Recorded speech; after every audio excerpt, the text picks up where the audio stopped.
Ya, vamos a ir retomando el tema de costos estimados, en este caso por procesos. Vamos a ir viendo algunos conceptos teóricos y avanzando algo del ejercicio que les he enviado, y es un ejercicio de costos estimados que vamos a resolver. Y vamos a ir complementando con algunos conceptos, porque hay que ir recordando ciertos procedimientos, ciertos cálculos tal vez, o recordando, en otros casos tal vez recién vamos a conocerlos y hay que practicarlos. Entonces, desde ese punto de vista, habíamos visto ya algunos conceptos, por ejemplo, lo que era costos estimados, ¿sí? En todo caso, nos decía que una estimación son los costos obtenidos sobre bases empíricas, ¿sí? Sobre la base de la experiencia.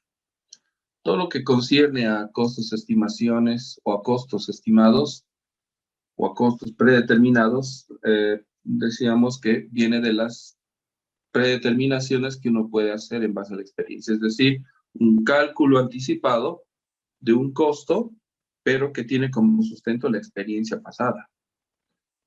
Entonces, desde ese punto de vista, teníamos que los costos estimados se sostienen sobre base empírica, que es la experiencia, aproximaciones a una realidad y un control de los elementos. Pero ya un concepto más técnico nos decía que los costos estimados es la proyección de los costos, obviamente proyección a futuro, en los cuales se incurrirá para fabricar un producto o construir algo. En este caso, lo que hay que resaltar acá dice para fabricar algo o construir algo. Fabricar un producto o construir algo. Claro, cuando tú fabricas un producto estás generando costos, costo de fabricación, pero también cuando haces una construcción para uso propio, también estás invirtiendo para un costo, pero un bien de uso, un bien de capital que llaman otros. Igual hay costos, por eso dice, se incurrirá para fabricar un producto o construir algo. Vale. Proviene como parte del proceso de presupuesto, proviene como parte del proceso de presupuesto de capital necesario. Cuando uno tiene costos estimados, puede hacer un presupuesto sin ningún problema. Por decir, yo quiero fabricar 1000 unidades, ¿ya? Eso es la intención, o sea, lo que estoy planificando para la gestión, fabricar 1000 unidades. Perfecto. Pero ahora necesito hacerme un pequeño presupuesto. Es decir, ¿cuánto voy a necesitar de inversión para hacer esas 1000 unidades?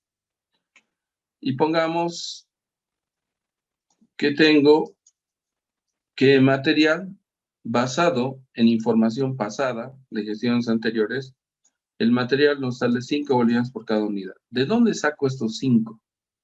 Estos 5 bolivianos salen de la experiencia. Sale porque para hacer una unidad sabemos que nos cuesta 5 bolivianos, porque entra 1 kilogramo de material y el kilogramo de ese material vale 5 bolivianos. Por eso el material es 5. Entonces, desde ese punto de vista, se puede hacer un presupuesto. Podemos poner cuánto necesitamos entonces de material. Y ahí dirán, si entra 1 kilogramo por cada unidad, entonces son 1000 unidades, son 1000 kilogramos. ¿Cuánto está cada kilogramo? A 5 bolivianos. Entonces ya tengo ahí mi presupuesto.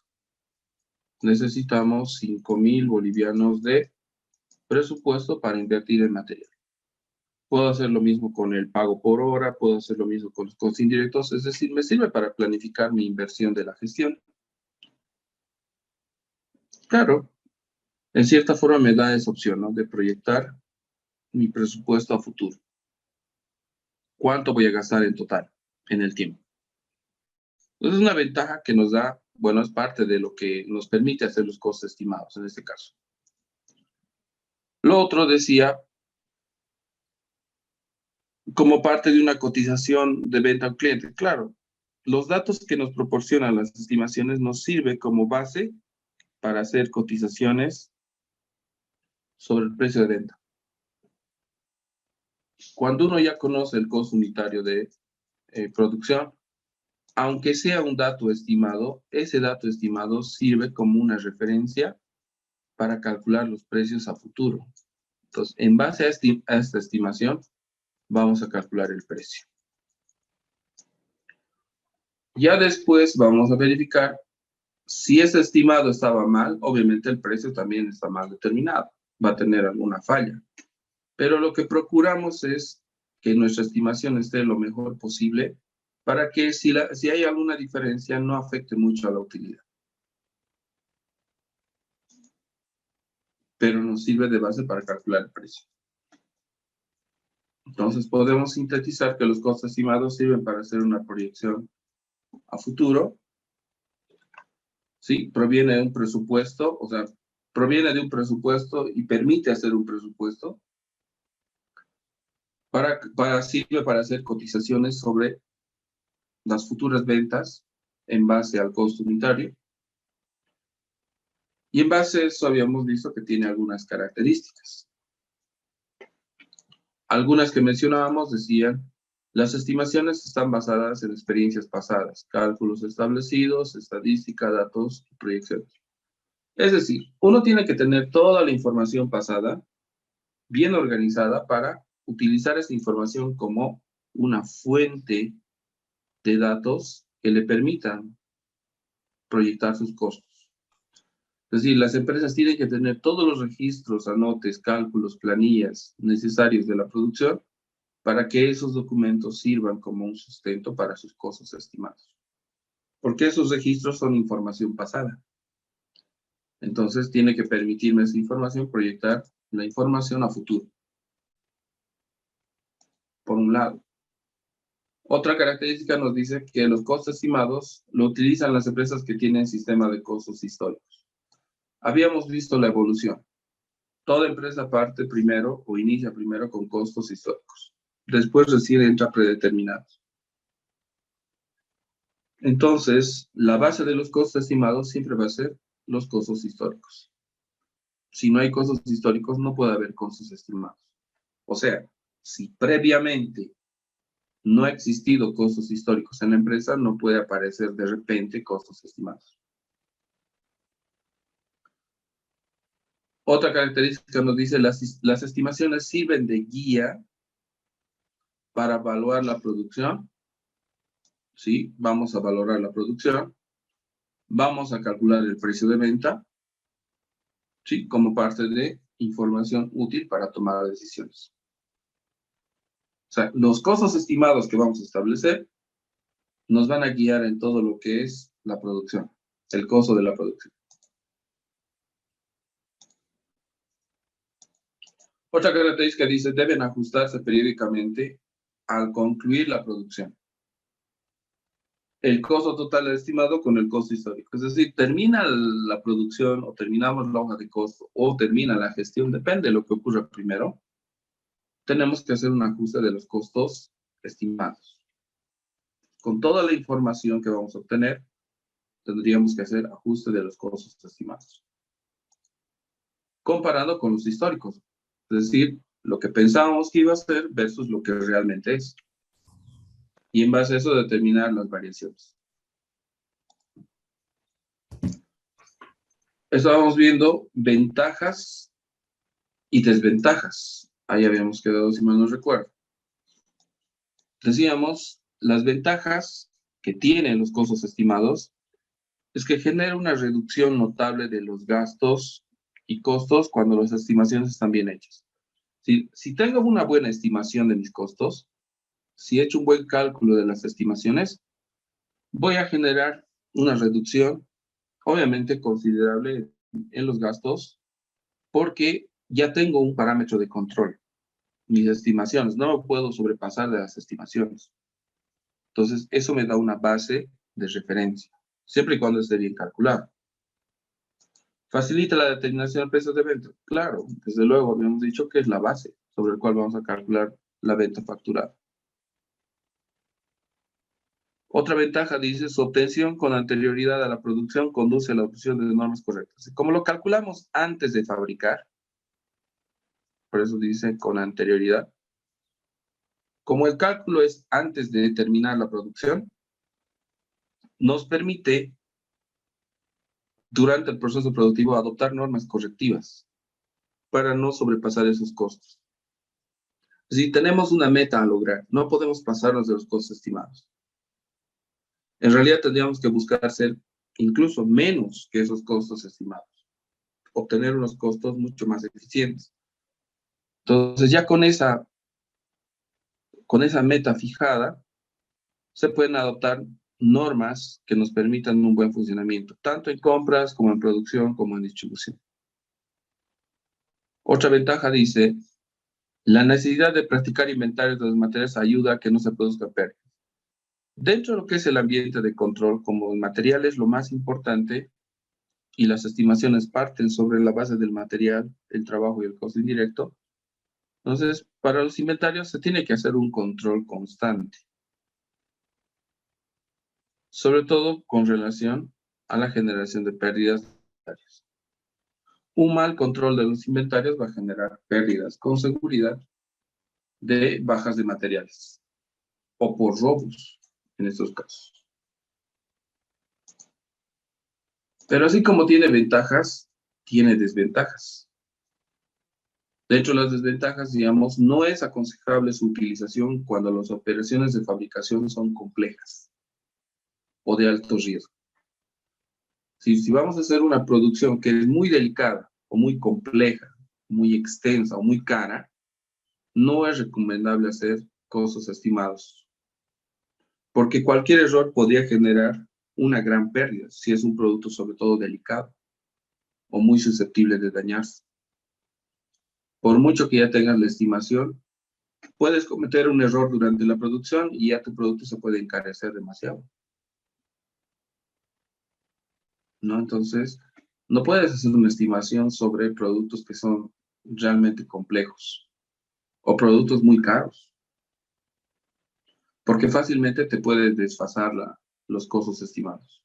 O sea, un error vas a tener que echar todo lo anterior y ya se ha encarecido la producción. No es lo mismo hacer zapatos, por ejemplo. Claro, los zapatos te puedes equivocar una pieza y lo cambias. Pero si trabajas con productos químicos o explosivos, no. Ahí sí es complejo. Eh, Dice sus costos de implantación y administración no son económicos, deben ser justificables. Claro, necesitas mucho control al momento de hacer la implantación de costos estimados. Sí, tienes que controlar, como hace un momento decíamos, los materiales, los tiempos de trabajo, los procesos, incluso la distribución, el almacenamiento, y eso requiere tiempo adicional o pagos adicionales a personas que van a hacer controles. Entonces, no justifica, por decir, un ejemplo, digamos, sin costos estimados, mi costo es 150,000, por así decirlo. Es un ejemplo. Sin hacer costos estimados, mi costo es 150,000. Y con costos estimados, contratando personal y todo eso, hemos generado una eficiencia, evidentemente, pero nuestro costo ahora es 155,000. Ahí yo no lo veo justificado, ¿no? Porque sin costos estimados, mi costo es 150,000. O sea, sin hacer muchos controles, sin contratar muchas personas, mi costo llega a 150,000. Pero teniendo costos estimados, aumentando esas personas que hacen controles y demás, aunque haya mejorado la producción, aún así su costo está elevado por la contratación de nuevas personas. ¿No? Se llama costo-beneficio, ¿no? ¿Me conviene o no me conviene incrementar, en ese caso personal, para que mi costo, en vez de bajar, aumente? Entonces, desde ese punto de vista, no es, hay que uno tiene que evaluar costo-beneficio, si le conviene o no le conviene, si se justifica o no se justifica. Y eso solo la empresa lo puede analizar. Otro dice, se aplica a empresas que fabrican artículos poco numerosos de estilos y tamaños y formas similares. Claro, es más aconsejable hacer estimaciones en empresas donde el producto no sea complejo, no sea muy caro, no sea no tenga demasiadas complicaciones al momento de fabricar. Entonces, desde ese punto de vista, mejor aplicarlo en empresas cuya producción no es muy numerosa o no tenga muchas complicaciones. Así, si se comete algún error en la estimación, pues el ajuste no va a representar un daño económico para la empresa. Y si hay daño económico, no va a ser significativo. Entonces, desde esos puntos de vista hay que tener mucho cuidado.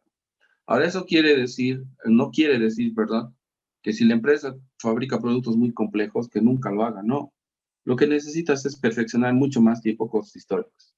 Si bien la recomendación está entre los 20 años, podrías esperar hasta los 30 años de experiencia haciendo costos históricos, hasta dominar bien tus costos y tu producción para empezar a hacer costos estimados, para hacer estimaciones.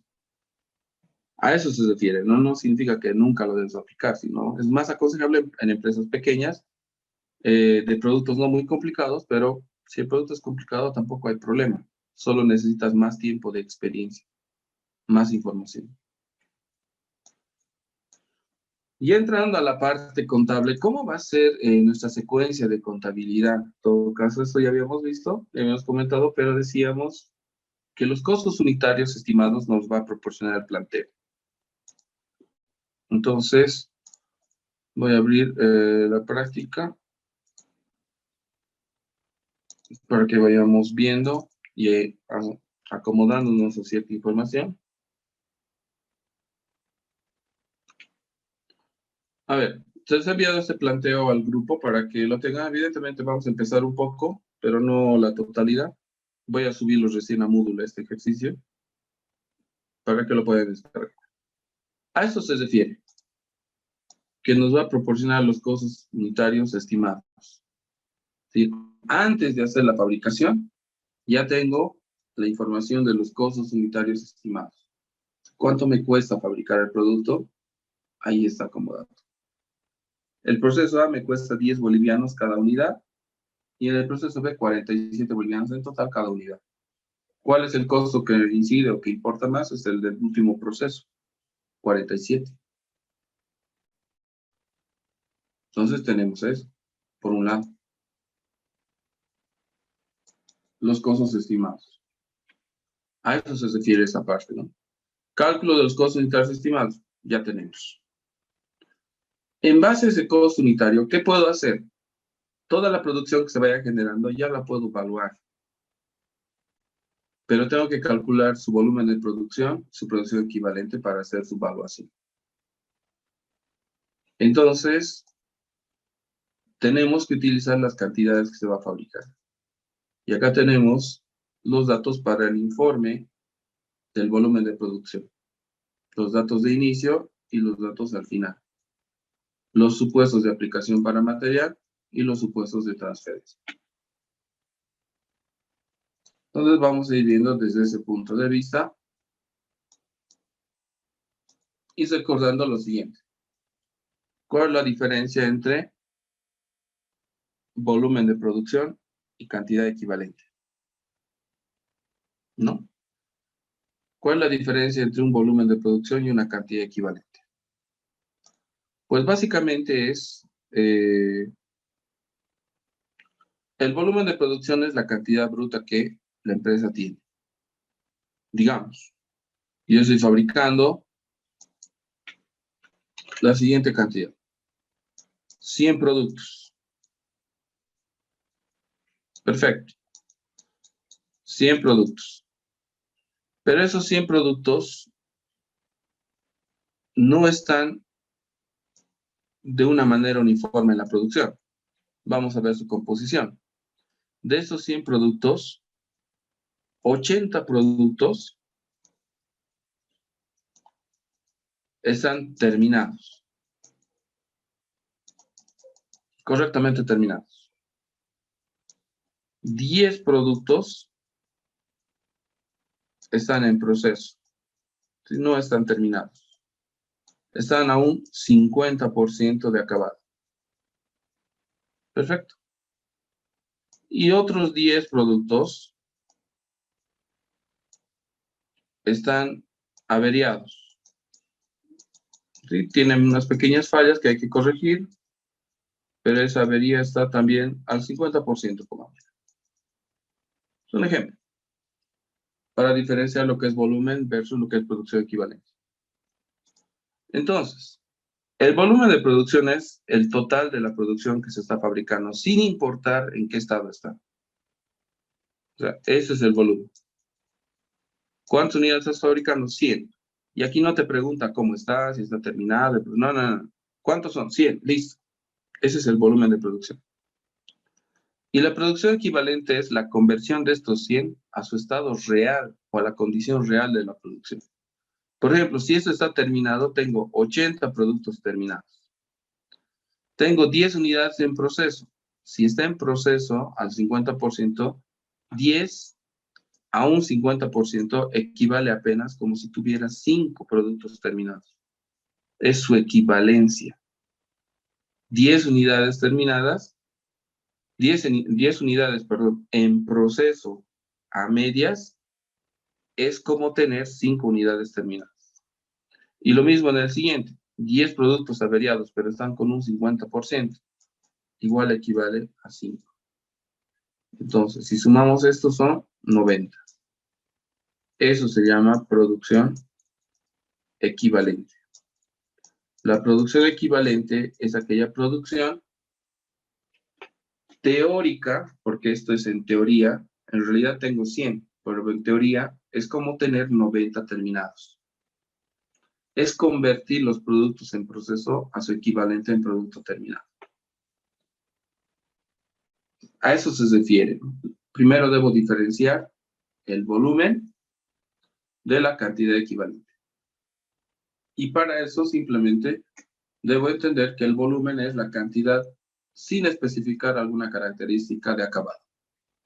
¿Y cuántos estás fabricando? 100. Vale, nada más.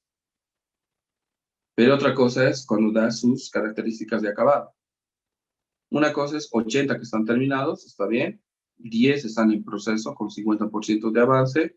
Y otros 10 también están, pero son averiados con unas pequeñas fallas, pero también están al 50%. Eso significa que los 10 equivale a 5. Porque si está al 50% es como tener 10 productos a medias. Si lo juntas sería como tener 5 productos terminados. Eso hace la producción equivalente, convertir la producción a su equivalente en producto terminado. Pero eso no significa que esa cantidad sea real. No, solo tiene un propósito, ayudarme en mis cálculos de costos y de evaluación. Eso hace.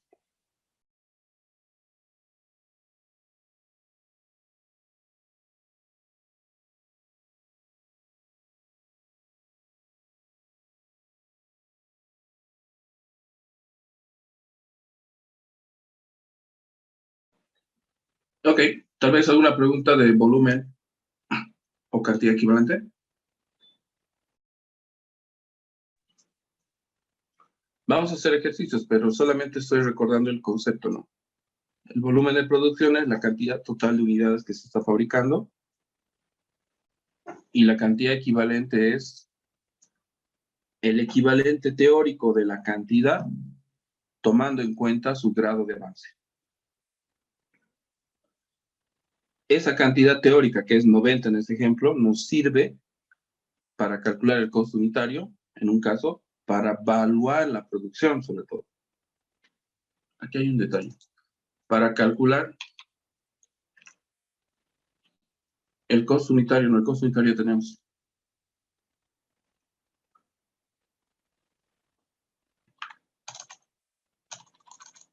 Simplemente es para evaluar la producción. Para evaluar la producción. Porque el costo unitario ya tenemos como dato. Ahora, dentro de los conceptos que debemos utilizar, ya hemos dicho, volumen de producción es una cosa, cantidad equivalente es otra. El volumen de producción tenemos que controlar desde el punto de vista de un proceso o de dos procesos. Es decir, no es lo mismo hacer volumen de producción cuando la empresa tiene un solo proceso productivo versus si la empresa tiene dos procesos productivos. Veamos, cuando es un solo proceso, no hay más complicación que controlar la cantidad. Pero cuando hay dos procesos, que es el que nos interesa en este caso, el que vamos a hacer, dos procesos o más, tenemos que considerar las transferencias. ¿Cómo pasa una cantidad de un proceso a otro? En igualdad, en aumento, en disminución, ¿cómo pasa la cantidad? Vamos a un ejemplo. Vamos a ir poniendo ejemplos y vamos a ir desarrollando y obviamente si hay más dudas vamos a ir consultando y aclarando más. A ver, si yo tengo dos procesos, primero tengo el proceso A. Perfecto. Es un área de trabajo donde se hace mezclado de producto, mezclado y preparación. Y todo eso pasa, cuando está mezclado y preparado, pasa al proceso B, donde se hace el envasado y empaque. Ahí están mis dos procesos, A y B. Y cuando se termina eso, se va al área de almacén. Listo. Ocurre lo siguiente. En algunas empresas, cuando avanza el proceso productivo, terminas una unidad de producción, digamos, por cada unidad de producción que tú terminas, lo transfieres al siguiente proceso para que continúe su producción. Entonces, procesas en una unidad, lo terminas al 100% y eso pasa al proceso B. Esa misma unidad pasa al proceso B y continúa su acabado hasta terminar B y luego ingresa al almacén. Cuando una unidad pasa de un proceso a un proceso B con el mismo volumen de cantidad, es decir, si yo mando uno de A y sirve para hacer uno en B, eso se llama transferencia en igualdad de volumen. ¿Por qué? Porque la cantidad que he mandado, que es 1, me sirve para fabricar una unidad en B. Pero ¿qué pasaría en este otro caso? Si estoy trabajando en A, por decir, una unidad de A al 100%, lo mandamos al proceso B, pero el proceso B al recibirlo, lo parte en dos. Es decir, agarra esta unidad que hemos enviado y lo parte en dos partes. Y con cada una de estas partes va a fabricar una unidad. Es decir, le va a aumentar cosas, material, le va a aumentar trabajo y proceso, pero al final va a ser una unidad, o sea, va a haber dos ingresos al almacén. No uno, sino dos. Entonces aquí viene lo extraño, ¿no? A veces del proceso A fabricamos uno, terminamos una unidad en A, lo mandamos a B, pero en B dice no necesito uno entero. Con la mitad de esa unidad puedo fabricar una unidad. Entonces, si yo le mando uno de A, en B se vuelve 2. Eso se llama transferencia con aumento de volumen, porque el siguiente proceso lo está haciendo que la cantidad aumente. Y evidentemente hay procesos que hacen que la cantidad aumente. Hacen que un producto que ha llegado con un peso de 10 kilogramos, en el proceso se vuelve 15 kilogramos o 20 kilogramos, añadiendo algunos materiales, pero ya aumentan su peso. Por ende, obtengo mayor rendimiento. Entonces, los procesos no son uniformes uno a uno. Si no es como fabricar un zapato, ¿no? Estoy fabricando un par de zapatos en el taller de corte paso un par de zapatos al taller de armado y el taller de armado se vuelve 3 zapatos. No hay eso. En ciertas cosas no. Pero cuando trabajas con químicos, con reactivos, sí hay eso. Puede haber esta situación, que un material, pasando a un siguiente proceso o pasando por una máquina, se duplique su volumen. Y ese es un caso. Supuesto aumento en el volumen. Por eso cuando una práctica tiene 2 procesos hay que tener cuidado con esto. Transferencia con aumento.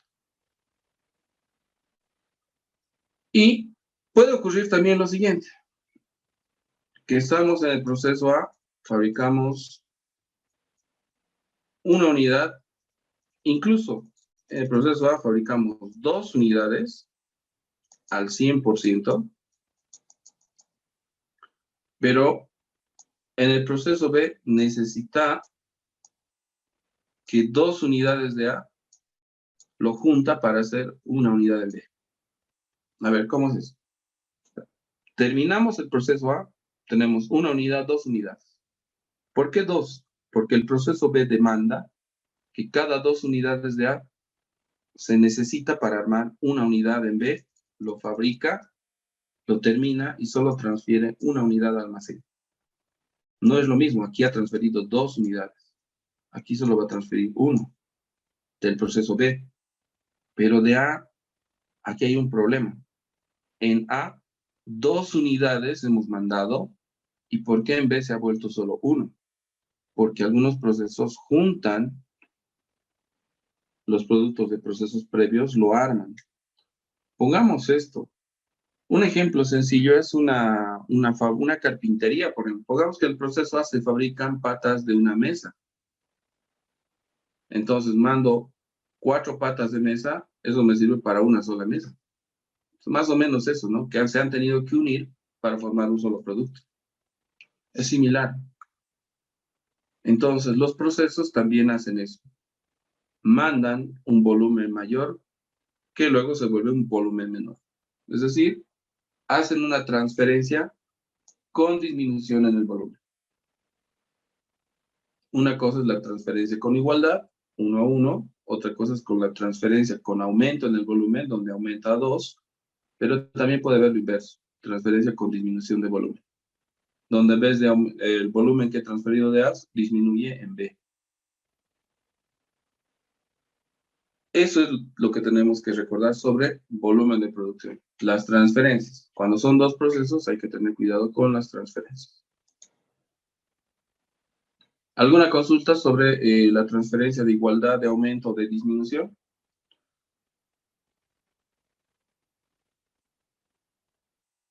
A ver, vamos a ir viendo. Licenciado, una pregunta, Sí. ¿puede ser de 3 a 1, de 3, 1 a 4? Ah, ya. Claro, puede pasar esto. Puede ocurrir esta situación. A ver, lo voy a poner con ejemplo. Digamos, tú puedes estar en el proceso A y fabricar 3 unidades, digamos, 3 unidades, y el proceso B puede requerir 3 unidades solo para hacer una unidad. Digamos, aquí has mandado las piezas, 3 piezas, y esas 3 piezas B lo arma, pero para fabricar solo uno, y lo continúa como si fuera uno. Este tipo de transferencia es transferencia con aumento en volumen, con igualdad en volumen, con disminución en volumen. Disminución en volumen. Disminución de volumen. Disminución de volumen. Siempre fíjense cómo está pasando al siguiente proceso. Entonces, he mandado 3, se ha vuelto 1. Es disminución de volumen. Y sí, puede ser lo otro. Puede ser al revés. Que una unidad de A se convierta a 3 en B. Eso sería aumento en volumen. Puede ser que yo necesite 4 unidades de A para que hacer 1 en B. O al revés. Es que depende del producto. Como dije, no solamente nos podemos enfrascar en los productos, digamos, en las prendas, zapatos, en eso sabemos que no va a pasar, esos productos. Pero ya hay productos que tienen estados líquidos, sólidos, gaseosos, incluso masa, pasa otras cosas. pasa otras cosas. Los químicos reaccionan, los reactivos generan fusiones, transformaciones, aumento de volumen o disminución. Entonces, sí hay productos que generan esto.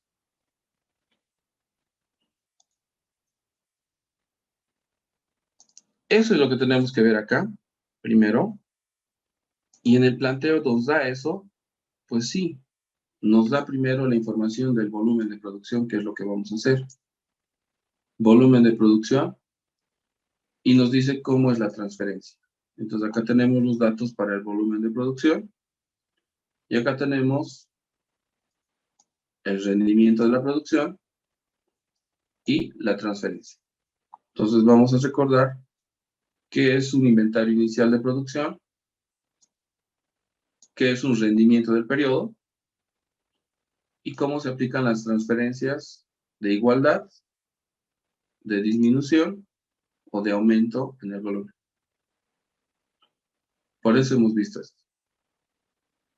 Entonces, lo primero que tenemos que recordar es volumen de producción. ¿Correcto?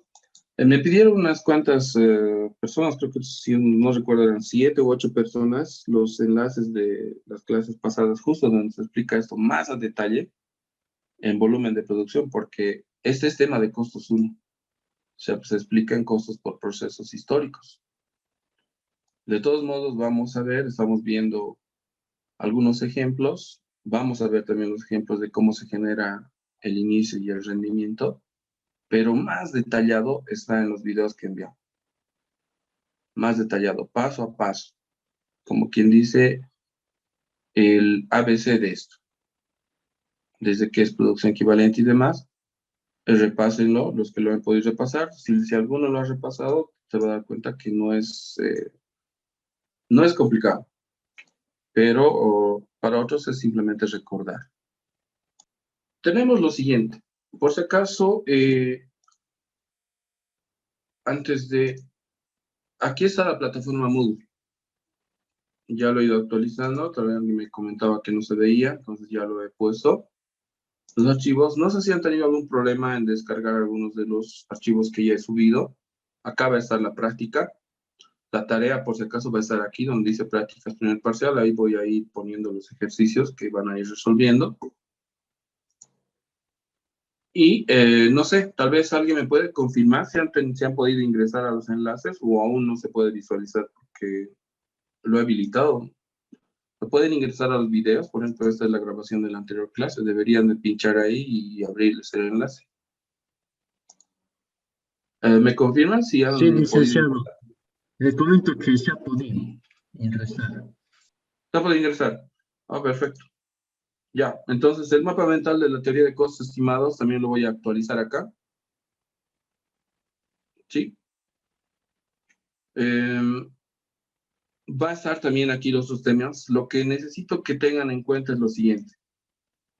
Acá donde dice prácticas primer parcial, ahí voy a poner las prácticas que tienen que resolver. Como hoy estamos empezando, hasta mañana, más tarde el miércoles, va a estar ya los ejercicios. Voy a buscar los planteos correctos para que puedan tenerlo ya desde ya y poder avanzar en simultáneamente. No se guarden para el último. Ya va a estar aquí, lo voy a poner con fecha que he subido, para que no haya posteriormente la insinuación de postergar entregas ni nada al respecto. Las entregas por lo general se hacen hasta el día siguiente del examen. Ese es el plazo más común que utilizamos. O sea, no al día del examen, sino hasta el día siguiente del examen es la entrega. Entonces ya tienen fechas tentativas de entrega. Lo que voy a hacer es subir las prácticas lo más antes posible. Como dije, a más tardar va a estar mañana, voy a procurar que esté en la noche, o el miércoles a más tardar va a estar antes de la clase. Pero ya va a estar, o si no, uno por uno los que vayan concluyendo, lo voy a ir subiendo. Ya saben la puntuación, está aquí el esquema del primer día de clases, también está el video del primer día de clases, por si acaso. Para los que no han estado el primer día, está ahí, en comunicados. Cualquier comunicado va a estar acá con fecha, siempre prefiero poner la fecha del comunicado y estén ahí con el dato, ¿no? Exacto de cuándo se ha publicado. Entonces, ya tenemos aquí la plataforma lista para ir recopilando la información que necesita. Bueno, eso tal vez había que mostrar. Tal vez alguna consulta sobre la plataforma. Licenciado, en el video de la clase del miércoles, ¿Ya? ¿las prácticas son en manuscrito o es en Excel? No, todo es manuscrito. Lo que puedes Está bien, hacer, dice. sí, lo único que puedes hacer en formato Excel es el cuadro, por ejemplo. Vamos a ver, por ejemplo, esto de acá. Ese formato puedes tenerlo en Excel, puedes imprimir. Y aquí el llenado tiene que ser manuscrito. Está bien, dice. Gracias. ¿Listo? ¿Ya? ¿Algo más, tal vez? Ok. Va a ir surgiendo preguntas, consulta nomás. De todos modos, vamos viendo los supuestos de transferencia en igualdad de volumen. A ver, primero, recordando un poco los ejemplos. La transferencia en igualdad, hemos dicho, es cuando del proceso A yo mando una unidad y en el proceso B sirve para hacer una misma unidad. Es decir, yo mando un producto terminado en A, entra a B y sigue siendo un producto terminado que se va a concluir en el proceso B. Perfecto. Cuando la transferencia es de 1 a 1, no hay mucho problema. Veamos este ejemplo. Tenemos una empresa que está iniciando su producción en 2018. Tiene una producción o una planificación que va a cumplir de 6,000 unidades. Es decir, en enero de la gestión 2018, se propone fabricar 6,000 unidades durante todo el mes, todo el año 2018. ¿Ya? Esa es la consigna para este ejemplo. Estamos en enero, ¿cuánto es la planificación? 6,000, pero todavía no tengo esos 6,000, sino es lo que quiero hacer. Por eso es producción al inicio del periodo. Ahora, ¿qué ocurre al final? ¿Qué ocurre en diciembre? Vemos qué hemos obtenido de esos 6,000. 4,000 están terminados. 1,100 están como producción terminada retenida. Tenemos producción en proceso, productos averiados, productos que tienen fallas y pérdidas anormales de producción. Entonces acá, si sumamos toda la producción, tenemos 6,000. Pero acá viene otra cosa.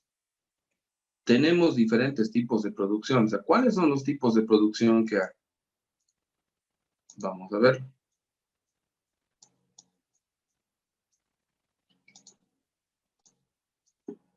Tenemos que entender ahí que hay 3 grupos de producción bien identificados. Para los que no han llevado bien esta parte, hay 3. Para los que están recordando, sabemos que hay 3. El grupo de los productos terminados, cuya característica es que están al 100%, ¿no es cierto? El grupo de los productos en proceso, también, y los productos que son pérdidas del periodo. Entonces, 3 grupos que tenemos que tomar en cuenta.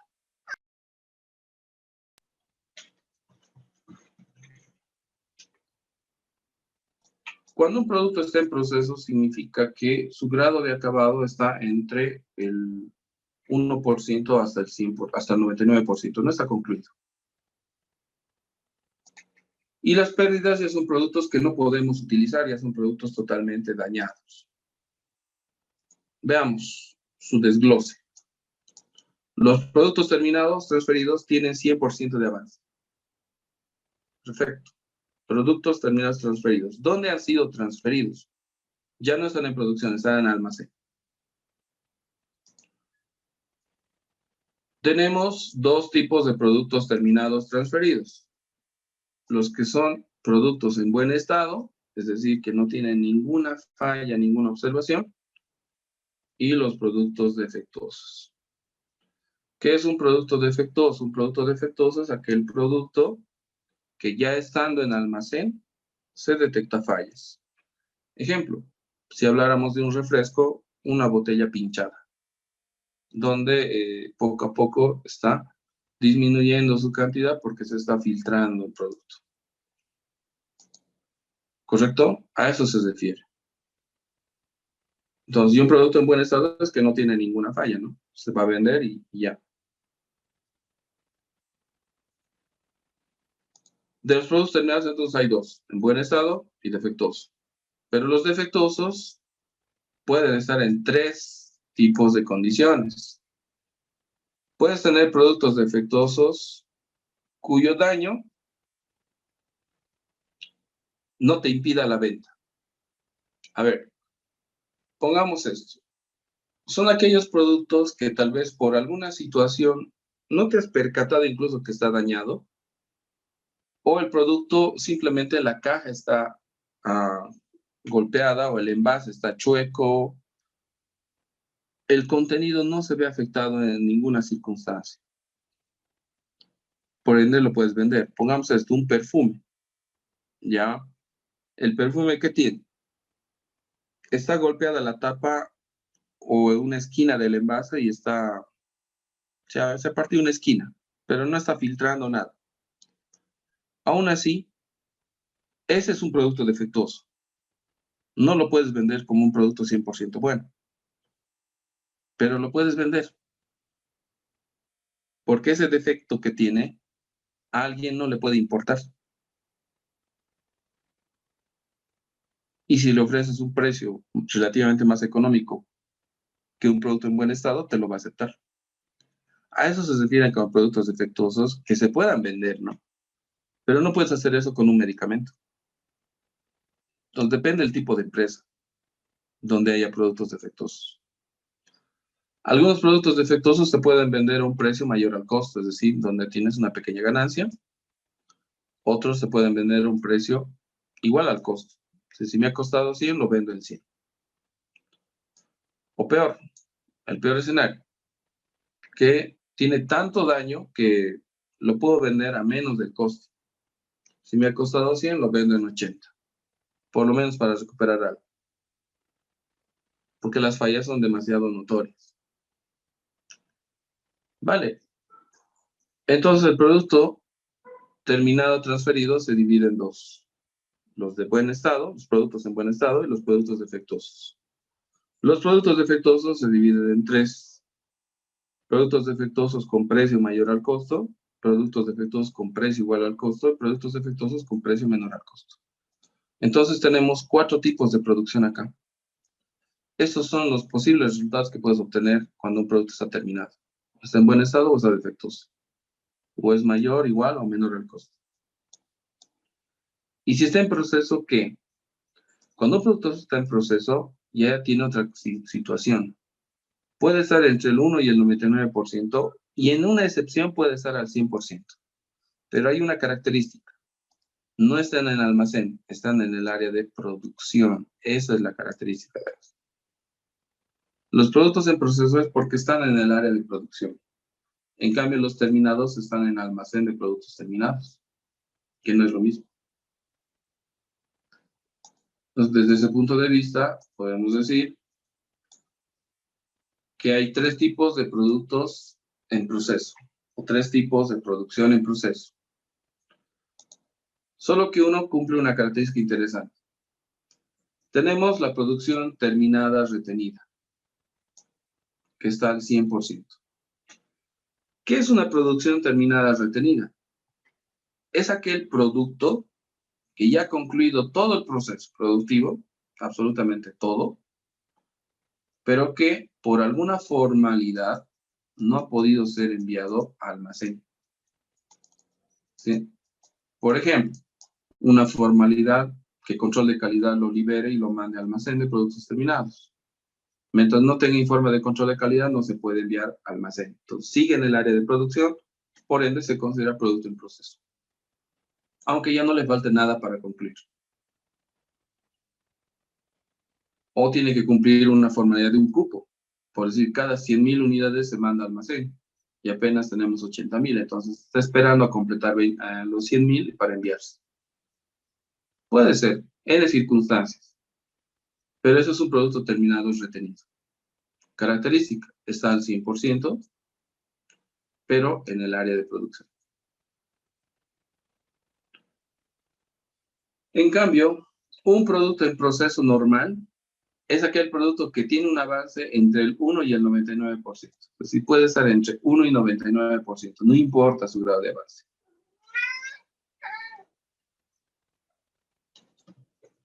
La cosa es que sigue en el área de producción y lo único que hay que hacer es esperar a concluirlo. Producción en proceso normal.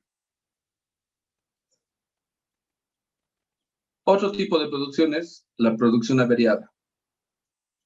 La producción averiada es igual que la producción en proceso normal. O sea, es un producto que está entre 1 y 99%, quiere decir que no está concluido, está en el área de producción, pero tiene una pequeña situación, tiene una pequeña falla que necesita ser corregida. Es decir, tiene una falla que amerita corregirla y se puede corregir.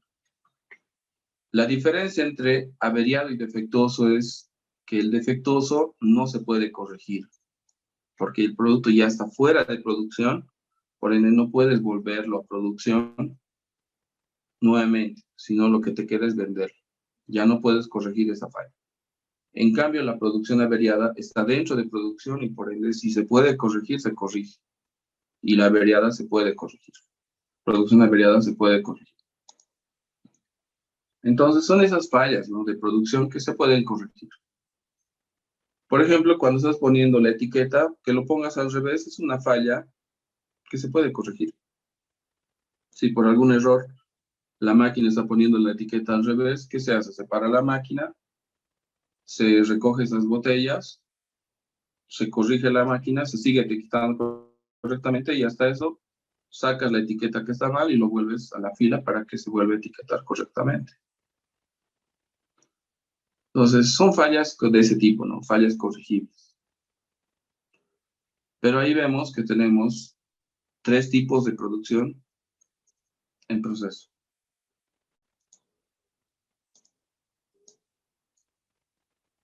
Y el grupo de las pérdidas, tenemos 2 tipos de pérdida. La pérdida normal y la pérdida anormal. A ver, en todo proceso productivo existe pérdida normal. ¿Qué significa eso? Existen pérdidas que son inevitables dentro de la producción. Son pérdidas que van a ocurrir necesariamente. Por ejemplo, cuando uno hace pan, inevitablemente uno que otro pan se va a quemar. Eso es una pérdida normal. Pero que se queme toda una bandeja, eso es una pérdida anormal. El excedente de pérdida, lo que supera la normalidad, se llama pérdida anormal. En ese caso. Y las pérdidas anormales son aquellas pérdidas que necesariamente debemos calcular en qué momento de la producción ha ocurrido y buscar quién es el responsable. Porque en función a eso se tiene que cobrar al responsable. Si el responsable es un empleado, lo registramos como un activo exigible. Cuentas por cobrar empleados. Pero si el responsable no está dentro de la empresa porque ha sido una situación de corte de energía o una interrupción de algún servicio que es externo a la empresa, no es culpa de nadie, sino ha ocurrido, entonces la empresa va a tener que asumir esa pérdida. Porque es una pérdida que no debería de ocurrir. Por eso se llama pérdida anormal. En cambio, la pérdida normal es una pérdida que la empresa debe asumir, haciendo que el costo absorba la pérdida. Entonces me dicen, ¿qué es absorción de pérdida? Pues pongamos esto. Si yo invierto 1.000 bolivianos para fabricar 20 unidades, pongamos eso, me va a dar, ¿cuánto daría en ese caso? ¿50? 50, ¿no? Sí, 50 mi costo unitario. Pero si les digo que dentro de estos 20, 18 están bien, pero 2 son pérdidas. Es decir, He fabricado 20, estoy de acuerdo. Pero 18 sirve. 20, ya, 2 ya no sirve. Entonces no puedo dividir entre 20. Tengo que absorber la pérdida. ¿Cómo es absorber? Los 1000 que he invertido, no lo divido entre 20, lo divido entre 18.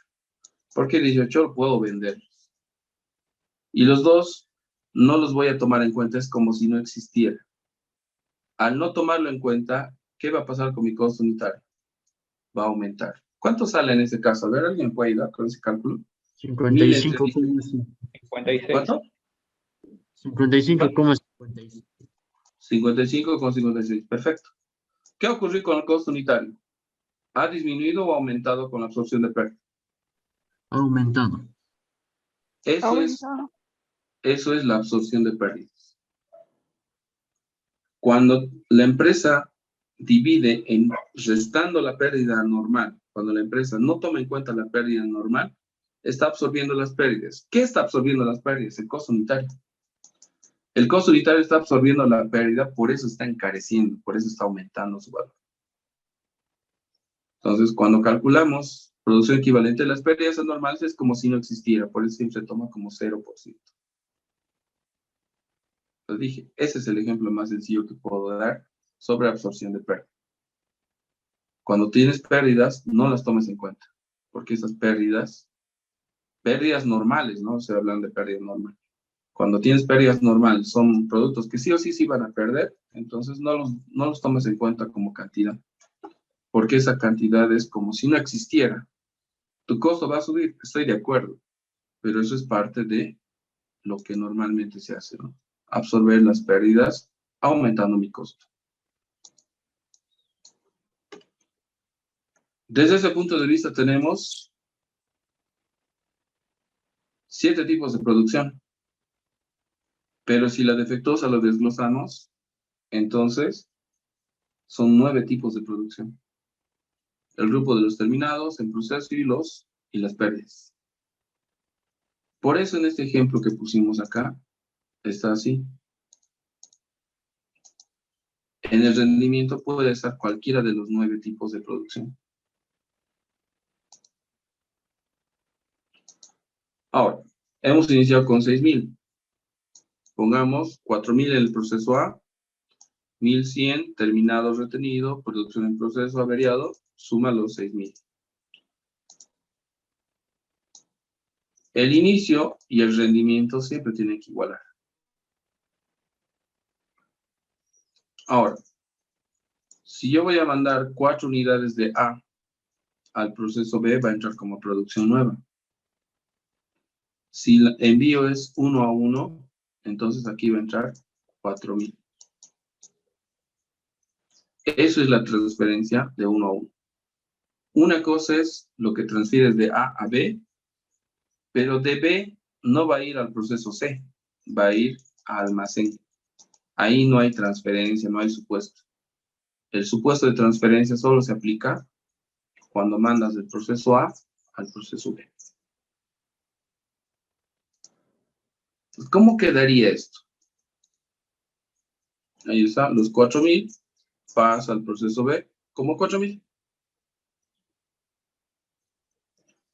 Y el rendimiento es información que te va a proveer el planteo, ¿no? Esto no se calcula, sino es información que va a proveer el planteo. Pero no se olvide, el inicio y el rendimiento siempre igual. Aquí tengo 6000, acá tiene que haber también total 6000. Si el inicio ha sido 4000, el rendimiento tiene que ser 4000. Así funciona. Inicio y rendimiento siempre van a igualar en sumatorio.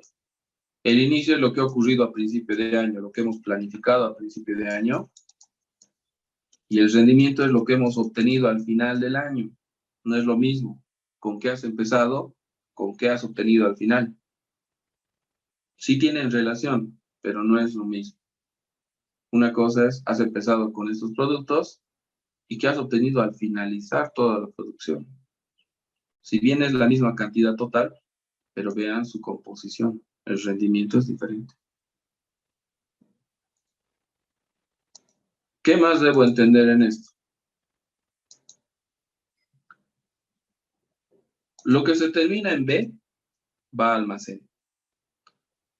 Pero los productos en proceso, como en este caso, producción terminada retenida, producción en proceso normal y producción averiada, ojo, los productos en proceso que hemos explicado acá, son 3 los productos en proceso: retenido, producción en proceso normal y producción averiada, son 3.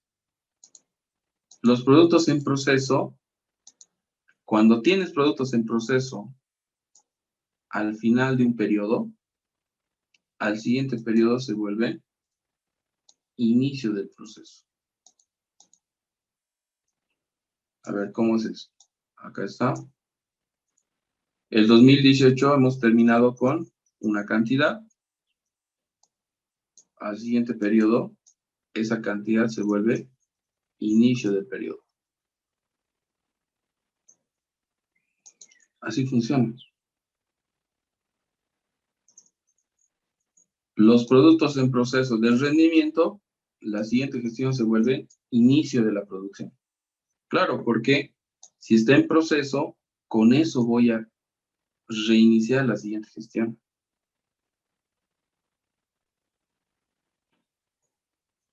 Y a eso voy a aumentarle la producción nueva del periodo, que en este caso va a seguir siendo 6.000.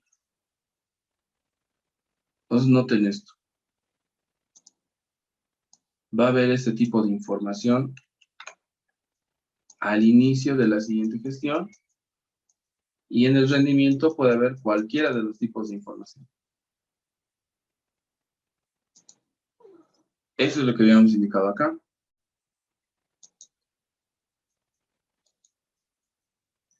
Eso es lo que ocurre con la transferencia, al inicio y al final del periodo. Pero ¿qué ocurre con esta nueva producción? Vamos viendo.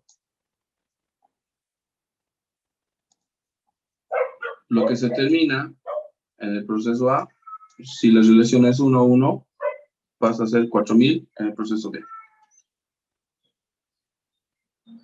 La producción defectuosa,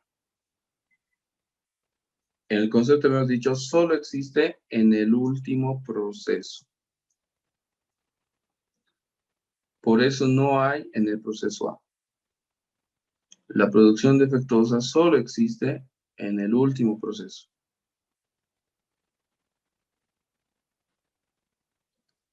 Entonces tenemos que ir afirmando esos conceptos, recordando en algunos casos y en otras entendiendo.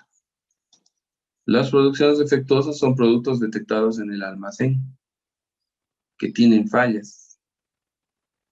Por ende, esas fallas se atribuyen al último proceso. Vamos. ¿Cómo funciona una transferencia en aumento? Ahí está. Similar ejemplo, pero aquí tengo 4.000. Producción en buen estado, 4.000. Y se transfiere al siguiente proceso. 1 de A hace 2 en B, 8.000. Si tengo productos en proceso, en el rendimiento, estos van a pasar como datos del inventario inicial a la siguiente gestión, en este caso 2019. Y se va a incorporar a la producción nueva del periodo. Si he terminado 6.000 en el proceso A, esos 6.000 se va a volver 12.000 en B, como producción nueva de B. Si hay defectuosa, va a ser en el último proceso. Y si en el rendimiento me queda producción en proceso, en este caso producción retenida, normal o averiada, eso pasa a la siguiente gestión como inventario inicial. Y ese es el circuito. Solo que la transferencia aquí de 6.000 ha sido 12.000. ¿Y qué pasa cuando el volumen es al revés? 2 unidades de A se vuelve 1 en B. Si termino 4.000, y cada 2 unidades se vuelve 1, en B va a ser 2000. Ahí está. La transferencia ha sido con disminución en volumen. Si hay productos en proceso, ¿qué va a pasar? En el rendimiento, si hay productos en proceso, eso se va a volver inicios de la producción. Entonces, esto es lo que hemos visto. Entonces, ¿qué tengo que recordar? Tengo que saber bien los tipos de producción, los 9 tipos de producción, pero es mejor clasificarlos por grupos. Los terminados, transferidos, versus los productos en proceso, versus las pérdidas. Los productos en proceso son los que van de una gestión a otra gestión. Es decir, si yo tengo un producto en proceso, cualquiera de estos 3, al final de un periodo, va a ser mi dato para inicio del siguiente periodo. Como estamos viendo acá. Por eso, si uno analiza bien esta parte, resulta, ¿por qué tengo al inicio producción terminada retenida, producción normal, producción averiada? Y al final del periodo tengo lo mismo. ¿Son lo mismo? Claro que no. Esta es una cantidad que tenías en enero. Y esta es una cantidad diferente, pero porque es a fin de año, en diciembre. O sea, todo esto se mezcla en uno solo y lo que se obtiene es todo esto. Por eso es datos de inicio. Claro, del año pasado tengo 1100. ¿Qué voy a hacer ahora? Lo mezclo con todas las cantidades y al final 1100 debe estar por aquí. Estará aquí o estará cualquiera de esos. Se ha transformado. Pero en ningún momento se suma 1100 más 2000, 2600, como alguna vez me lo hacen. Claro, hay que entender. Esta producción retenida no es del 2019, es del 2018, de la gestión pasada. Todo eso de aquí es de la gestión anterior. ¿Y por qué se pone inicio? Porque está en proceso. Lo que tengo que hacer es juntarlo con la nueva producción y se va a terminar poco a poco. Y al final de año vamos a ver cuánto de eso se ha terminado, cuánto no. El rendimiento nos va a decir cuánto está terminado, cuánto no está terminado. Eso es lo que se hace con el volumen de producción. ¿Correcto? Entonces, lo que vamos a trabajar nosotros es el volumen de producción. Por eso aquí tienen datos del inicio de la producción